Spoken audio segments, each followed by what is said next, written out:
Imagine spending like hundreds of dollars on 12 different educational subjects. Yeah. You've got the dedicated math workbooks, the science kits. Oh, yeah, a specialized history curriculum, all the spelling modules. Exactly. A brand new art program. You load up your cart, you set up your perfectly color-coded schedule, and by Tuesday afternoon of week 1, you are just completely and utterly burnt out. It is the classic trap. It really is. Yeah. And that is exactly what happens to the vast majority of new homeschooling parents. But honestly, it points to a universal trap that we all fall into. Right, because whenever we decide we want to learn something new, we just assume we need more stuff. Yes. Whether that's a parent teaching a child or, you taking on a new language or even trying to master a complex software for your career, we immediately think we need more. More books, more apps, more hours, just more complexity. Which is the exact opposite of what actually works. Exactly. So welcome to the deep dive. If you're listening to this, you are the learner. You're someone who is intensely curious, but frankly, probably tired of all the information overload. Aren't we all? Seriously. Today, we are looking at a fascinating behind-the-scenes document that completely shatters that whole more is better illusion. We're looking at an internal instructional script. It's literally the blueprint for an online course called Empowered Homefront. Yeah, and specifically, we have access to their Module 3, which is titled Your Homeschool Blueprint. And the promise of this module is pretty audacious. I mean, it's designed to teach parents how to successfully homeschool their kids in just 90 minutes a day. Wait, 90 minutes? That sounds almost impossible compared to a normal school day. I know, it sounds crazy, but the mechanics behind it are brilliant. Well, I want to be super clear right up front for you listening. Our mission for this deep dive goes way beyond just homeschooling tips. We aren't just looking at how to teach kids. Right. We are going to deconstruct how to learn absolutely anything efficiently. We're going to look at how to strip away the fluff and focus on what they call high-leverage gateway skills. Yep. Okay, let's unpack this. It's the perfect mission for this material, honestly, because knowledge is most valuable when we understand not just what to learn, but how the actual architecture of learning works. The architecture, I like that. Yeah, I mean, we usually focus on the content, right? Mm. The specific facts or historical dates, but we totally ignore the underlying mechanisms of how a human brain actually acquires and processes that info. Right, we just try to memorize things. And so to you, the listener, whether you are a parent suddenly thrust into teaching, or a college student drowning in reading lists, or a professional just trying to upskill for promotion. That feeling of information overload is exactly the same. It is identical, and this source material offers a really ruthless blueprint for escaping it. But to understand the escape route, we have to examine the trap first. The trap of the 12 subjects. So the document highlights the staggering statistic right away. The single biggest reason new homeschool parents burn out within their first 3 months is this deeply ingrained belief that they must teach up to 12 separate subjects simultaneously. The script paints this incredibly vivid picture of the meltdown. The parent sits down on Monday morning, they do 30 minutes of math, then 30 minutes of reading, then spelling. And everyone is already exhausted. Right. Then there's a forced break because everyone's getting cranky. Then science. Then history. 4 hours in, they haven't even touched art, music, or physical education. Wow. The kid is completely checked out, the parent is emotionally exhausted, and then the crushing realization sets in that they have to wake up and do this all over again tomorrow. That sounds like a nightmare. It's the psychological trap of replicating the status quo. We have this mental model of what learning looks like, and it's based entirely on our own experiences in institutional systems. Exactly. If you grew up in a traditional school, that's what you think school has to be. Right. So the parent inadvertently ends up trying to act as the teacher, the principal, the janitor, and the cafeteria worker all at once. And what's interesting is the author of this source script, who actually holds an education degree, by the way, admits their own initial instinct was to recreate the exact college-level lesson plans they were trained in. Oh, wow. So even the experts fall into the trap. Oh, absolutely. If you're trained in a system, you trust the system. But mapping institutional infrastructure onto a kitchen table is a massive error. Because the scale is totally different. Right. An institutional system is designed to manage hundreds or thousands of students at a time. It requires rigid schedules, bell-ringing, highly compartmentalized subjects. Just to function administratively. Yes. It's a crowd control mechanism as much as an educational one. It's like trying to run a commercial restaurant kitchen just to cook Tuesday night dinner for your family. That is a perfect analogy. You know, you don't need industrial deep fryers, a walk-in freezer, and a whole brigade of sous chefs to make spaghetti. You just need a pot and some boiling water. And we do this as adults, too. We totally do. If we want to learn to code, we don't just start writing basic commands. We buy 3 different textbook bundles, subscribe to 5 different productivity apps, and try to learn Python, Java, and C++ all at once. We conflate the machinery of the subject with the actual learning of the subject, because the institutional structure is literally all we've ever seen. Right. We think the changing of periods and the separate textbooks for every microdiscipline is the learning itself. Exactly. But when you remove the need to manage a crowd, you completely change the parameters of what is cognitively possible for an individual. Okay, but it's easy for us to sit here and say, ditch the 12 subjects, just boil the spaghetti. But telling that to a stressed out, anxious parent who just wants to make sure their kid doesn't fall behind, that is a psychological minefield. Oh, for sure. And the creators of this course actually learned that the hard way. Yeah, if you look at the revision history of their script, there is an incredible meta detail about persuasion. The revision change log. This is where we get to see the creators grappling with the psychology of their audience. It's so cool that we have access to this. It really is. What's fascinating here is the original draft of this script, version 1.0, explicitly claimed that schools teach 12 subjects for administrative reasons, not educational ones. It was just a direct frontal attack on the traditional school model. Exactly. But the revised script, version 1.1, completely removed that attack. Instead, it pivoted to a positive case framing. They brought in a ton of research about what actually works. The internal notes explicitly state that parents who just left the school system might strongly resist a direct attack on it. Right, because if we connect this to the bigger picture of human psychology, it's a masterclass in change management. There's this concept called cognitive dissonance. Oh, right, where your beliefs clash. Yes. When you tell someone, hey, the system you trusted your whole life, the system you yourself graduated from, is doing it wrong for bureaucratic reasons, you trigger an immediate defensive response. Even if they're currently unhappy with the system. Exactly. It's their system. Attacking it feels like an attack on their own foundational experiences. Meaning they dig their heels in to defend the very thing that is burning them out. That is wild. Validating their intuition is infinitely more powerful. When you pivot and say, the best, most elite systems in the world actually agree with your gut feeling that this is too complicated, you change the dynamic entirely. The best systems in the world agree with you. That is a far more effective, persuasive tool. It shifts the learner from a defensive posture to an empowered one. It gives them psychological permission to let go of the 12 subjects.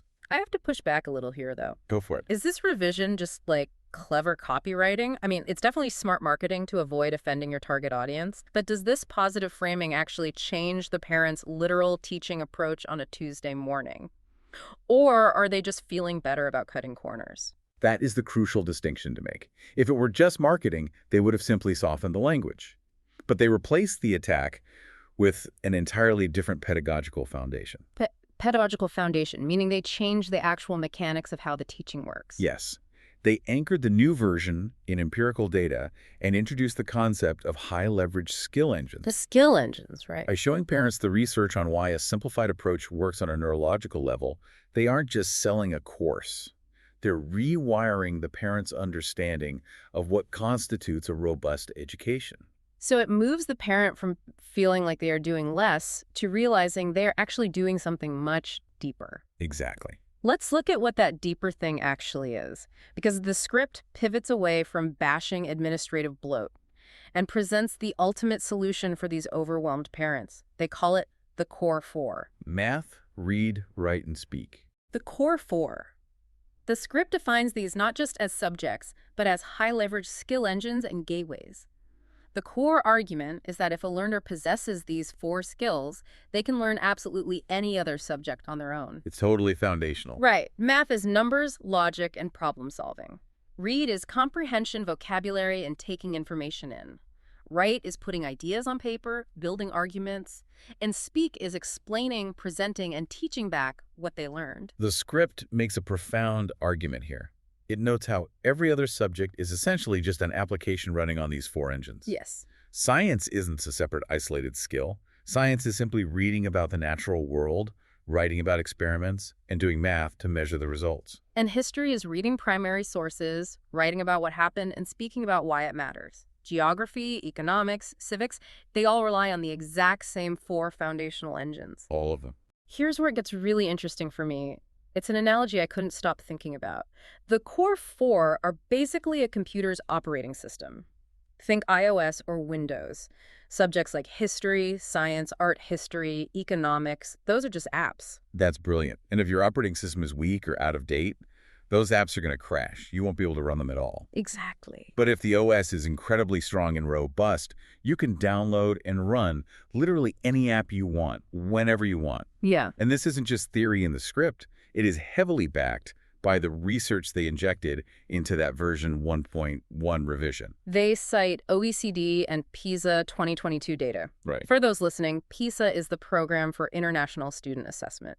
It's basically the global gold standard for comparing how well different countries are educating their citizens. And the PISA data shows that the absolute highest performing education systems in the world, specifically places like Singapore and Japan, they do not get to the top by spreading their students thin across a dozen subjects. They don't. No. They achieve elite status by going much deeper on fewer skills. It's an explicit strategy of mastery over coverage. They aren't trying to cover a mile of ground that's only an inch deep. They are drilling a well. Drilling a well. I love that imagery. The script also dives heavily into the mechanics of reading. It references the National Reading Panel, which synthesized a massive amount of evidence to find that reading isn't just one big blob of an activity called reading. No, it's highly specific. Right. It's actually 5 specific components: phonemic awareness, phonics, fluency, vocabulary, and comprehension. Identifying those specific components is the secret to the efficiency of this entire model. Wait, let's unpack those components for a second, because this is where the jargon gets a little heavy. Phonemic awareness versus phonics. What is the actual difference between those two, and why does isolating them save so much time? It's a great question. Phonemic awareness is purely auditory. It's the ability to hear and manipulate the individual sounds in spoken words, like knowing that the word cat is made of 3 distinct sounds. Okay, so you can do this with your eyes closed. Exactly. Phonics, on the other hand, is the visual mapping. It's connecting those auditory sounds to the physical letters on a page. So hearing the coo sound versus knowing the letter C makes the coo sound. Yes. In a traditional setting, we often jumble all 5 of those reading components together into one long, frustrating hour. We hand a child a book and ask them to sound out letters, blend the sounds, understand the vocabulary, and comprehend the story, all at the exact same time. That sounds overwhelming. The cognitive load is immense. It's like asking an adult to learn the vocabulary of a new language, the grammar rules, and the cultural context of a poem simultaneously. You freeze. But if you isolate them... If you isolate phonemic awareness, you can master it in highly focused, intense 15-minute bursts. You tackle one specific mechanical gear at a time. That makes so much sense. The script also points to the Singapore Ministry of Education's math syllabus. They don't obsess over covering every possible math topic early on. They focus relentlessly on fluency, conceptual understanding, and problem solving. Right. So by focusing intensely on the core 4, you're building the capability to acquire and process any content independently. You're building a self-sufficient learner. Exactly. And if we apply this to an adult professional, say, someone trying to become a data scientist, the core 4 isn't learning 12 different coding languages. It's mastering basic statistics, logic, reading dense documentation, and presenting your findings clearly. Yes, the foundational engines. If you master those 4 engines, you can teach yourself any new coding language that hits the market. This raises an important question about the difference between content and capability. A science textbook gives you content. It tells you the mitochondria is the powerhouse of the cell. Classic. Right. But if you have weak reading comprehension, you'll memorize that sentence without actually understanding it. If you have weak writing skills, you won't be able to formulate a hypothesis. Capability is what allows you to use the content. Okay, I buy the operating system versus apps concept. The mechanisms totally make sense. But how does this shift actually impact the daily reality of the learner? What does this mean for time? Because the script gets very literal about the math of all this, and frankly, it sounds a little too good to be true. The math is where the paradigm shift solidifies. The script breaks it down. You spend 10 to 20 minutes per skill. Your skills. That equals just 40 to 80 minutes of highly focused work per day. 40 to 80 minutes. And that replaces a traditional 7-hour school day. Yes. Okay, I have to push back on this. I hear you on the administrative bloat, waiting for the bell to ring, recess, assemblies, but surely you can't condense a 45-minute high school biology lesson into 10 minutes of reading just by removing the other kids. How does the actual cognitive load work there? Are they really learning the same amount? It seems impossible until you analyze the cognitive science of focused attention. The human brain, especially a developing one, can only handle so much new, intense information before it stops absorbing and starts discarding. So there's a hard limit. A very hard limit. The limit for highly demanding, active cognitive work is surprisingly short, often around 15 to 20 minutes, before a break or a shift in activity is required. So what is happening in the other 30 minutes of that traditional biology class? Dilution. It's guided practice, group work, answering questions from confused students, behavioral management, or just passive listening, where the brain is essentially on standby. Wow, standby mode. Exactly. When you strip all that away and you have a learner doing highly focused, individualized, one-on-one cognitive work, they hit their maximum absorption limit in 15 minutes. And pushing past that is pointless. Pushing them for another 30 minutes on that same topic doesn't result in more learning. It results in fatigue and diminished returns. Less is absolutely more when every single minute is spent on active mastery rather than passive attendance. You aren't cutting out the learning, you're cutting out the dilution. That is wow. And the course creators point out another massive benefit. The cost drops dramatically because the complexity drops. Oh, totally. You don't need the specialized science kit and the history package and the spelling workbook. You need a solid math program, access to good books, a notebook to write in, and the time to have deep conversations to build that speaking skill. Which brings up a concept in the script that is absolutely vital to making this 90-minute model work. They call it the invisible classroom. The invisible classroom. Yes. Yeah. Once the core 4 are done, let's say by 11 a.m., the rest of the day is wide open. The script argues that everything beyond those 4 engines is real learning that happens naturally in this invisible classroom. Like cooking dinner requires fractions and chemistry. Building a boathouse in the garage requires geometry and physics. Exactly. Exploring the woods is biology. Playing board games involves strategy and logic. It's experiential learning. It is applying the operating system to the real world. And it doesn't require a purchased curriculum, and it doesn't require a checklist. So true. And for an adult professional, the invisible classroom is the actual job. If you master the core 4 of your industry in focused sprints, maybe reading industry briefs for 20 minutes, practicing a new software tool for 20 minutes, the rest of your 8-hour workday is essentially experiential learning on the job. But, the script is brutally honest about the emotional toll of this approach for parents. It says the true sacrifice isn't time or money, it's emotional. The emotional toll is huge. It is the incredibly difficult psychological process of letting go of the checklist, letting go of the false belief that more subjects, more workbooks, and more visible stress somehow equals a better education. Right, because when every targeted ad on your phone is trying to sell you another educational app, choosing to do less requires an immense amount of confidence. It really does. It requires trusting the architecture of learning over the aesthetics of schooling. You have to be willing to look at your child playing outside at 1 p.m. or look at your own professional development checklist and truly believe, hey, the foundational work is done, and this unstructured time is exactly where the actual growth is happening. That is a massive paradigm shift, but it is the ultimate cure for information overload. You isolate the signal from the noise. You realize that out of the 100 things you could do, only 4 actually move the needle. And that principle extends far beyond the kitchen table. In any field, if you're drowning in information, the solution is never to try and consume all of it. No, you'll just drown faster. Exactly. The solution is critical thinking. It is taking a step back and identifying the gateway skills of that specific domain. Master those, and the rest becomes manageable. You build the OS, and the apps run themselves. Which brings us to the core message of this entire document. You don't need 12 subjects. Master the core 4, and your child can learn anything. It's an incredibly liberating thought. It really is. You don't have to be everything. You just have to be strong in the foundations. So what does this all mean for you? Yeah. We promised at the beginning that this deep dive was about more than just a homeschool blueprint. It's a blueprint for adult learning, for professional mastery, for escaping the burnout trap in whatever you are trying to build. Absolutely. If a child's entire educational foundation can be optimized into 4 high-leverage skill engines, it leaves me with this final question for you to mull over today. Let's hear it. What are the core 4 gateway skills in your own adult profession? What are the underlying engines that make everything else in your career possible? And, perhaps more importantly, what are the 12 busy work subjects you are currently juggling? The things that look productive but are actually just draining your energy that you could drop today to achieve true mastery in your own life.